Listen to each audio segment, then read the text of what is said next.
munaasabad lagu soo dhaweynayo wasiirka wasaaradda gaadiidka cirka iyo dhulka Soomaaliya ayaa lagu qabtay magaalada Nairobi ee caasimadda dalka Kenya. warkan waxa inoo soo diray wariyeena Cabdullaahi Dhagaf. jaaliyadda Soomaalida ku dhaqan magaalada Nairobi ayaa soo dhaweyn u sameeyay wasiirka gaadiidka dhulka iyo cirka Soomaaliya mudane Maxamed Cabdullaahi Xasan Omar oo safar shaqo ku yimid wadanka Kenya. maruu ka hadlayay sida loo soo dhaweeyay ayaa amaan uu u soo jeediyay jaaliyadda Soomaaliyeed ee ku dhaqan wadanka Kenya gaar ahaan magaalada Nairobi. aad iyo aad ayaad u mahadsantihiin marka ugu horeyso dhalinyaradiina saxaafadda. midda labaad waxaan safar gaaban aan ku imid magaalada Nairobi anigoo ku sii socdo Muqdisho. si wanaagsan ayaa la iigu soo dhaweeyay aad iyo aad ayaan idinku mahadcelinayaa dhammaan community-ga Soomaaliyeed ee degan maxaa la yiraahdaa wadankan Kenya. si wanaagsan ayaa la ii soo dhaweeyay insha Allah taala dad badan waan la kulannay oo sida Soomaaliya aad u daneynay dad badan oo Soomaaliyeed iyagana waan la kulannay oo si private ah waan la kulannay si public ahna waan la kulmay fariimo badanna waa la faray insha Allah taala waxaan rajaynaynaa inaan wax badan ka qaban doono waxyaabaha ay Soomaalida ka cabanayaan kuwa Kenya degan iyo waxyaabaha ay rabaan in la hormariyo dhinaca Soomaaliya. duulimaadka hadda Muqdisho iyo Nairobi waa direct lama soo maro meesha la yiraahdo Wajeer. taasna waa la saxay oo uu dhacay already inta kale dhiman meelaha kalena waxaan rajaynaynaa inaan wax weyn ka qaban insha Allah. wasaaraddan waxay ka mid tahay wasaaradaha ugu waaweyn Soomaaliya. haddaynan ahayn midda koowaad ama labaad ee ugu weyn wasaaradaha ugu waaweyn ee Soomaaliya ay ka mid tahay wasaarad muhiim ah.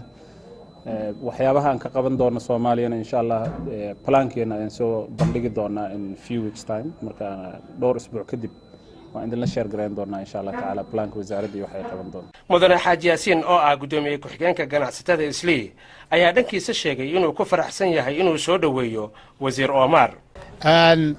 walaalayaal waad mahadsantihiin bahda saxaafadda aniga oo ah Yaasiin Jaamac Ismaaciil marna ah gudoomiyaha JCCI waa Jubaland Chamber of Commerce and Industry marna ah gudoomiye ku-xigeenka ganacsatada Islii.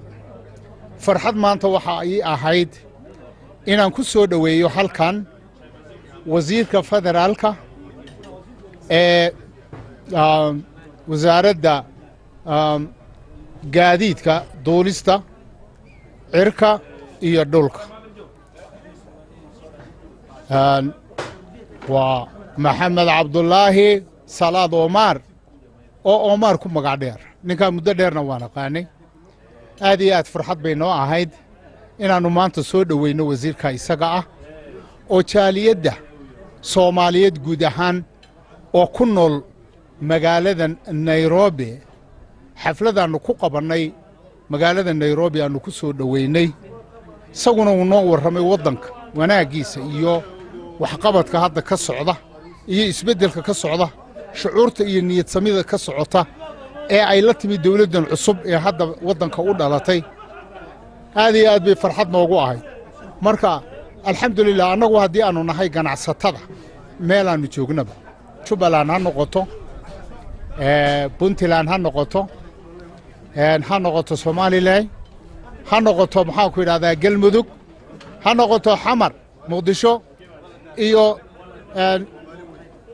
South West inta meesha doontaba ha noqoto waxaanu ku noqonay ganacsi qabiil kuma noqon marka sidaa li ajligeed had iyo jeer waxa caado noo nin alla ninkii noo yimaada ee horumarka wadanka jecel ama wasiir ha noqdo agaasimo ha noqdo wasiir ku-xigeen ha noqdo ama madaxweyne ha noqdee inaanu soo dhaweyno annagoo aan ku soo dhaweynin hab qabiil iyo qoys midna oo ku soo dhaweyna yani maarta horumarka iyo waxqabadka uu wadanka ninkaasi u geysan karayo. Cabdullaahi Maxamed Sheekh Xasan Cabdullaahi Dhagaf TV-ga iyo raadiyaha Jubaland magaalada Nairobi.